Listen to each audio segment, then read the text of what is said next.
एक राष्ट्र, एक झंडा,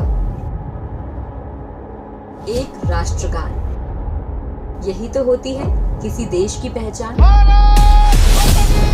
लेकिन ज्यादा पुराना वक्त नहीं है जब अपने ही देश में एक राज्य ऐसा था जहां तिरंगा फहराना नामुमकिन लगता था। जम्मू कश्मीर भारत का हिस्सा होकर भी हमसे अलग था, लेकिन हजारों बलिदानों और सालों की तपस्या के बाद अब जाकर कश्मीर भारत का हिस्सा लगता है।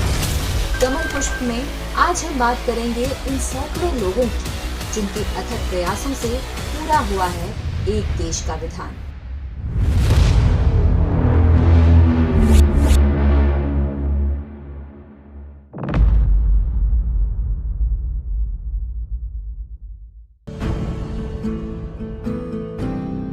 कमल पुष्प सीरीज है उन्हीं हजारों लोगों की जिनका नाम भी शायद किसी ने नहीं सुना होगा, लेकिन जिनके सहयोग, समर्पण और संस्कार ने देश की दिशा और राजनीति को नई राह दिखाई। ये कहानियां हैं उन्हीं गुमनाम हीरोज की, उन्हीं कमल पुष्पों की जिनकी महक से पूरा देश कुसुमित है। आसमान में लहराता ये तिरंगा हर भारतवासी का गुमान है। ये हमारी आन बान शान है। लेकिन जरा याद कीजिए, कुछ वक्त पहले तक कश्मीर में ये तिरंगा फहराना सपना था।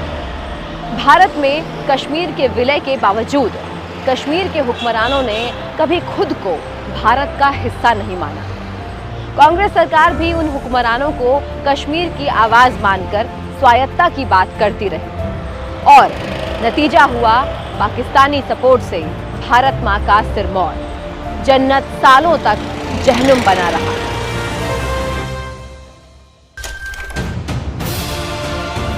भारतीय जनसंघ और राष्ट्रीय स्वयंसेवक संघ ने शुरू से एक अखंड भारत का सपना देखा और इसके लिए काम भी किया। 1952 में पहली बार भारतीय प्रजा पार्टी के बैनर तले कश्मीर के विशेष राज्य और अलग झंडे के खिलाफ सत्याग्रह हुआ। नवंबर 1952 में पंडित प्रेमनाथ डोगरा के नेतृत्व में ये सत्याग्रह शुरू हुआ। करीब 200 साथियों के साथ शुरू हुए इस आंदोलन से कुछ ही हफ्तों में हजारों लोग जुड़ते रहे। सत्याग्रह का नारा था, एक ही देश में दो विधान, दो निशान, दो प्रधान, नहीं चलेगा, नहीं चलेगा।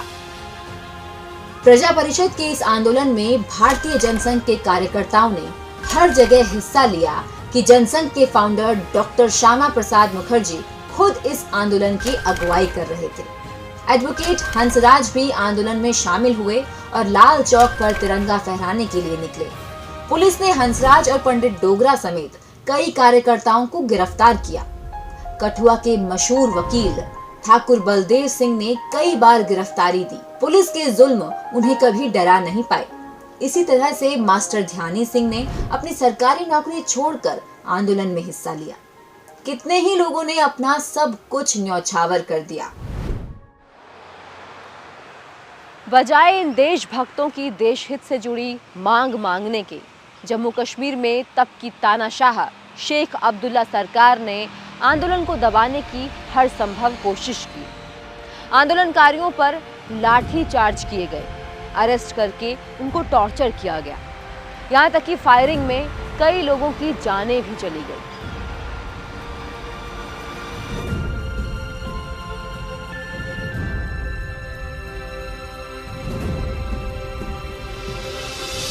जम्मू कश्मीर के भारत में पूर्ण विलय के इस आंदोलन में अलग अलग जगहों पर शांतिपूर्ण प्रदर्शनों में 30 जगह लाठीचार्ज हुए, जिसमें कई कार्यकर्ताओं को गंभीर चोटें आई।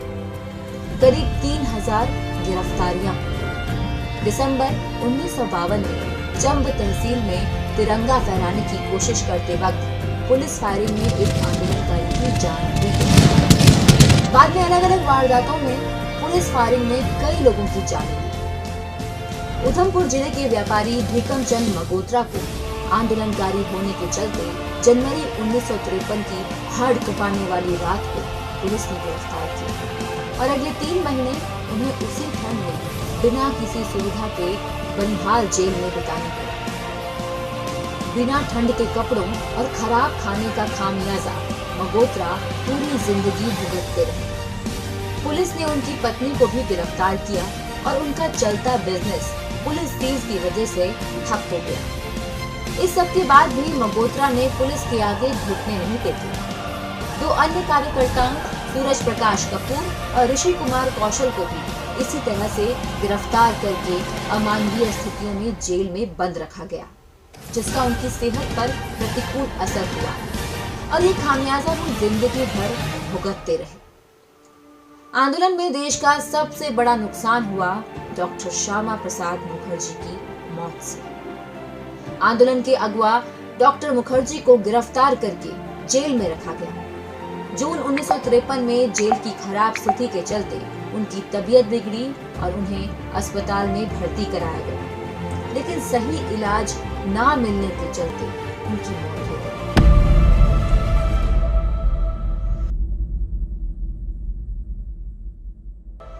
जनसंघ और बाद में बीजेपी के हर संकल्प में कश्मीर के भारत में पूर्ण विलय का मुद्दा सबसे ऊपर रहा, जिसकी नींव का पत्थर बने हजारों कार्यकर्ता और स्वयंसेवक। 1980 में कश्मीर में आतंकी गतिविधियां अपने चरम पर थी। अब्दुल्ला सरकार जहां अलगाववादियों के साथ खड़ी नजर आ रही थी, वहीं केंद्र सरकार मूक दर्शक बनी हुई थी। कानून व्यवस्था का हवाला देकर कश्मीर में लाल चौक पर तिरंगा फहराने पर मनाही हो गई। किसी भी भारतीय के लिए ये शर्मनाक था।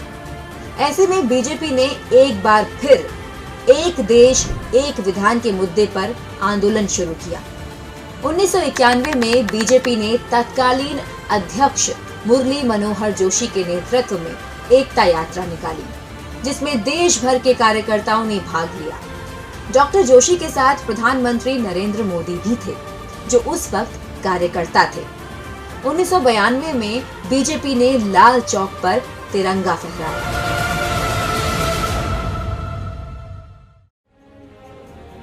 हजारों कार्यकर्ताओं के सहयोग, समर्पण और संस्कारों का नतीजा था कि आखिरकार 5 अगस्त 2019 को प्रधानमंत्री नरेंद्र मोदी ने आर्टिकल 35A और धारा 370 को खत्म करके जम्मू कश्मीर के विशेष राज्य के दर्जे को समाप्त किया और एक देश एक विधान का हर भारतीय का सपना पूरा हो पाया।